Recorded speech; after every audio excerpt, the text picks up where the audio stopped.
vous entendez un bruit, le motard entend une symphonie. Là où vous voyez un passage protégé, quand il pleut, nous voyons un danger. Et là où vous voyez une galère, nous voyons de la fierté. Juste une route? Non. Pour nous, un cadeau. Et là où vous voyez des motards, nous voyons une famille. Là où vous voyez juste un style, nous pensons protection. Et là où vous voyez un gilet airbag, nous voyons un ange gardien. Quand on est motard, c'est pour la vie.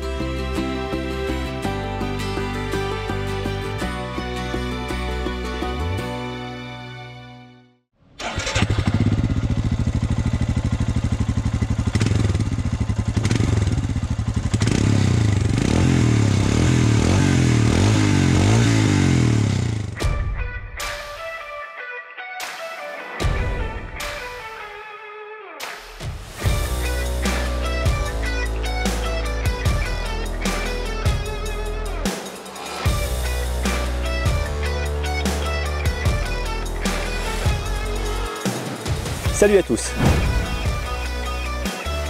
Nous essayons aujourd'hui le premier crossover Royal Enfield, c'est la Scram 411. Alors cette machine est largement basée sur le trail Himalayan. Comme vous pouvez le voir, c'est une machine très esthétique, particulièrement valorisante, avec un fort look vintage qui est quand même franchement à la mode. On retrouve notamment de façon spécifique cette enveloppe de phare, tout ce capot qui est en aluminium. Ça c'est une très belle pièce, je trouve ça très bien pensé. Garde-boue très sympa également, avec les soufflets sur la fourche, toujours cette esthétique typique. Et puis ces petits éléments qui viennent des plates d'habillage et de protection là sur les côtés. Alors on perd évidemment toute la protection tubulaire qu'avait l'Himalayan. On n'a pas également la béquille centrale. Ce sont des points qui diffèrent et qui permettent à cette machine de gagner 14 kg, donc c'est quand même plutôt pas mal. Mais on a toujours le sabot, comme vous pouvez le voir, et ça c'est indispensable pour un véhicule qui se veut un petit peu polyvalent. Donc nous retrouvons le cadre en acier tubulaire, avec la même partie arrière qui est soudée au cadre principal. Ce sont exactement les mêmes cotes. Cette structure vient supporter le monocylindre de 411 cm3 qui développe 23 chevaux à 6500 tours et 32 Nm de couple à 4250 tours. Cette mécanique avec un arbre à cames et 2 soupapes dispose aussi d'un arbre d'équilibrage, ce qui réduit considérablement les vibrations. Alors on trouve également un radiateur d'huile sur le côté pour refroidir la mécanique. On retrouve également un bras oscillant acier avec un profil un petit peu tubulaire.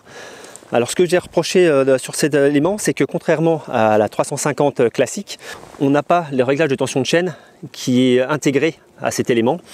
Et là on le voit transparaître. Bon, c'est un peu normal, c'est une moto qui a une conception qui a déjà 6 ans. Donc c'est un petit peu différent. Au niveau de la géométrie, l'empattement est de 1455 mm, c'est 10 mm de moins que sur l'Himalayan. Autre élément notable, c'est qu'on va avoir également un cadre plus bas, un angle de colonne plus bas, une machine rabaissée donc, avec un angle de colonne moins ouvert. Autre différence de taille, c'est le cas de le dire, la roue avant est en 19 pouces et pas 21 comme sur l'Himalayan. À l'arrière, c'est une roue de 17 pouces. Évidemment, les deux sont à chambre, on n'a pas du tubeless sur ces éléments. En termes de suspension, une fourche de 41 mm télescopique, sans réglage, 190 mm de débattement contre 200 sur l'Himalayan. À l'arrière, 180 mm, ça c'est comme sur le trail.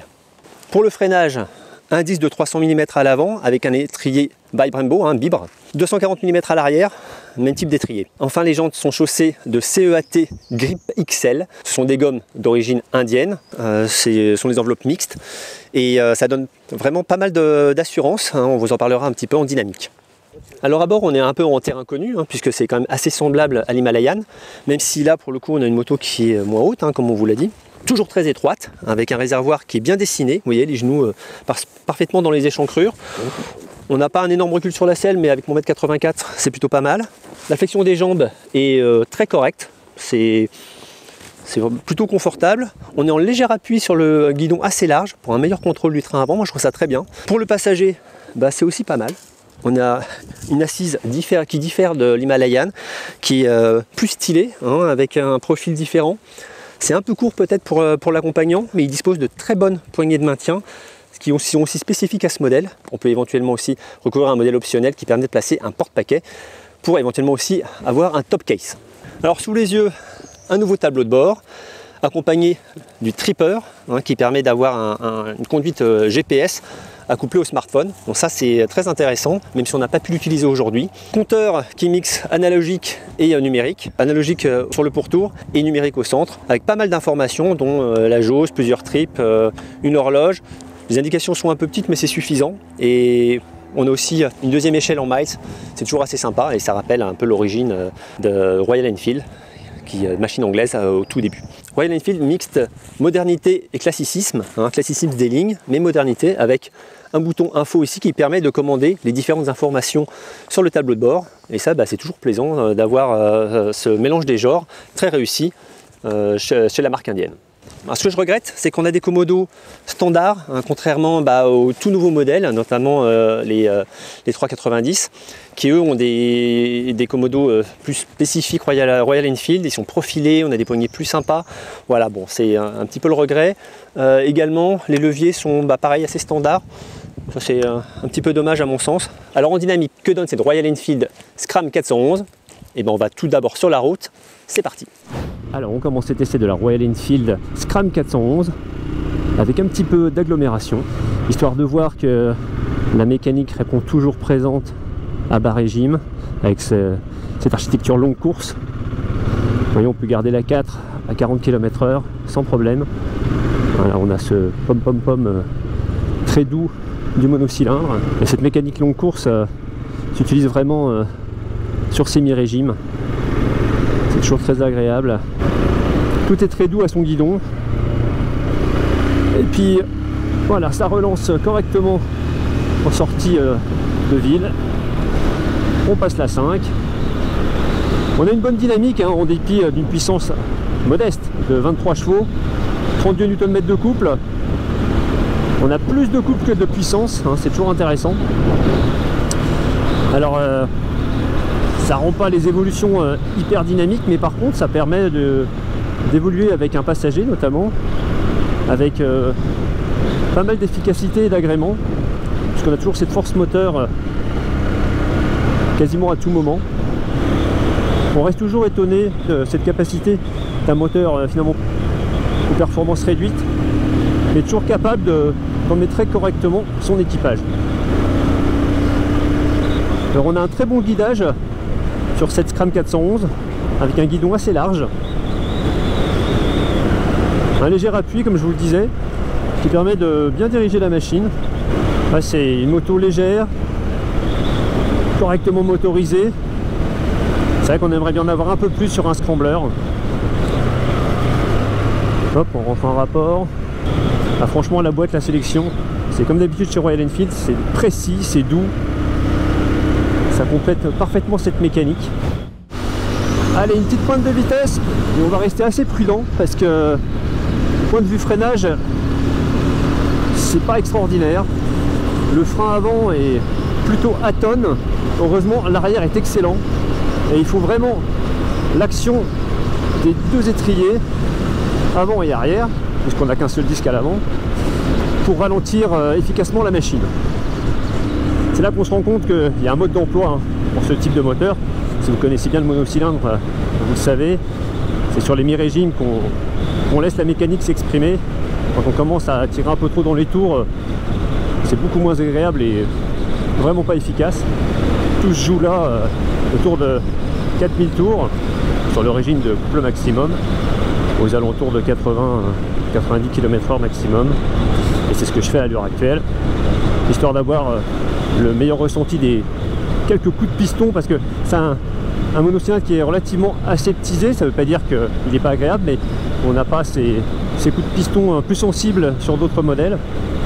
Et puis on a un arbre d'équilibrage qui fait vraiment bien son office, avec un moteur qui, même quand il est emmené assez haut, ne vibre peu. Et à mi et bas régime, c'est très agréable d'avoir une mécanique vraiment douce. C'est toujours un grand plaisir d'amener ces motos sur les petites départementales pour des balades bucoliques. C'est là qu'évidemment s'exprime le mieux cette moto.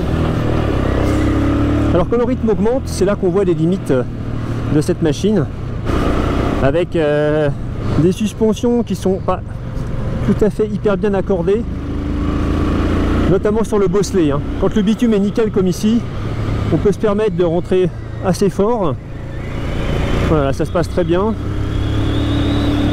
Et tout à l'heure on a eu des virages un petit peu moins lisses. La machine s'est mise pas mal à bougeoter. Donc bah, ça permet de rendre la main et de se rendre compte que c'est pas un rythme trop rapide qu'on l'emmène. Une partie cycle efficace et sûre quand on l'emmène à ce rythme là. Et vraiment la Scram 411 se dirige du bout des gants. C'est aussi sensible au repose-pied. Voilà, un petit appui permet de faire virer la machine. Alors comme vous le voyez, une machine qui s'emmène facilement, intuitive, naturelle. Et puis évidemment, la Scram 411 c'est un scrambler, un Scram Scrambler. Et forcément, ça s'emmène un petit peu dans les chemins. Et là aussi, on vous dit tout de suite ce qu'on en pense. La machine passe remarquablement bien, hein. Même dans des petites ornières étroites là. C'est assez sympa, évidemment, on va y aller cool. Mais c'est toujours agréable de pouvoir prendre un chemin de traverse. Et puis on apprécie cette mécanique vraiment disponible. Allez, on étudie un petit peu ce que donne la mécanique à bas régime. Ouais, en troisième là. Ouais, ça passe quand même, hein. Ouais, c'est agréable comme ça, on fait pas beaucoup de bruit, il y a des chevaux à côté là. Au moins, on dérange personne. Alors ça reste léger, hein. Faut pas trop forcer. Là je vais sortir des ornières parce que vous l'avez peut-être vu tout à l'heure, mais la suspension, la biellette est quand même très basse. On a une garde au sol qui est mesurée, donc on n'ira pas trop taper ni faire de franchissement avec. Mais les suspensions encaissent bien toutes les imperfections du terrain là. On pourrait même rester assis, on a un excellent confort de selle et de suspension, on a quand même pas mal de débattement. Allez, on passe la seconde. Parfait.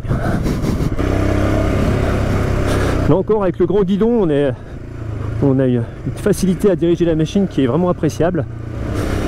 Puis toujours des appuis sur les repose-pieds efficaces. Une machine compacte, très docile en mécanique, qui permet de faire un petit peu ce qu'on veut, même à bas régime. Et hop là, c'est... Par contre, on n'a pas une garde au sol énorme, hein. Alors seul bémol, par contre, on a toujours l'ABS. Et ça, on ne peut pas le retirer, donc il faudra quand même faire attention en tout terrain. Alors au global, ce SUV, ce crossover, comme le nomme Royal Enfield, cette Scram 411, c'est une machine forcément séduisante qui redonne tout à fait l'esprit qu'on avait sur l'Himalayan en termes mécaniques. On a une puissance mesurée, un couple qui n'est pas énorme et qui permet vraiment de dynamiser la machine comme il faut. On ne peut pas en attendre plus que ce qu'elle est, et si jamais on la pilote en ce sens, le naturel qu'elle donne, la polyvalence qu'elle apporte est vraiment très intéressante. C'est moins typé que l'Himalayan, on a un côté plus dynamique. Alors ce que je vais regretter, c'est sur cet échappement qu'il ne soit pas monté comme un véritable scrambler, c'est-à-dire à l'horizontale, plus haut, hein, c'est ce qu'on attend un peu d'une machine qui peut passer partout. La garde au sol aussi est quand même assez limitée, il faut faire attention en passant près des souches ou si jamais c'est un peu trop creusé, dans les chemins, on ne peut pas non plus aller trop fort. Encore une fois, on risque de taper notamment la suspension arrière, hein, les biellettes sont très basses, si on fait un peu trop de franchissement, ça va vite toucher. Donc voilà, c'est pas qu'une machine d'image, c'est très capable en chemin, après il faut quand même mesurer ses évolutions. Enfin, le point le plus dommageable, on va dire, sur cette machine, ça va être le freinage avant. C'est carrément atone, hein. Quand on prend le levier là, on est assez surpris du manque de consistance du freinage. En revanche, si on utilise le frein arrière, là tout de suite, on a une bien meilleure assise de la moto, une bien meilleure décélération. Donc il faut vraiment utiliser les deux pour avoir un très fort ralentissement, un très bon freinage. Et là ça le fait mieux. Mais c'est vrai qu'on aurait bien aimé vraiment avoir plus de puissance au frein avant. Également, la Scram 411 délivre un très bon confort. Les assises sont moelleuses, assez épaisses. J'aurais bien aimé avoir un petit peu plus de hauteur de selle. Là, je trouve qu'on est assez bas. 795 mm, ça me semble pas tout à fait suffisant. Un 820, ça aurait été pas mal pour les grands, pour avoir un petit peu plus de hauteur et être plus au-dessus du guidon. Bon, voilà, c'est un regret un peu personnel. Donc au final, une machine qui m'a carrément séduite. Esthétiquement d'abord, c'est vrai que c'est super bien looké. Hormis cet échappement là, je regrette un petit peu cette position, la sonorité également. Sinon la polyvalence du modèle me plaît beaucoup, cette capacité à pouvoir évoluer en ville de façon naturelle, très bon rayon de braquage aussi, on vous l'a dit, et puis de pouvoir sortir à tout moment dans les chemins qui le permettent évidemment. Donc très belle réalisation. Donc ce modèle dans cette version, mat avec les coloris rouge, bleu, jaune, est tarifé 4 999 € jusqu'à début septembre. Ensuite, ça passera à 5 190 €. Et puis, les autres coloris sont tarifés à 5 290 €. On vous en dit évidemment bien plus en ligne sur lepairedemotard.com. N'oubliez pas de vous abonner à la chaîne YouTube et à très bientôt pour un nouvel essai.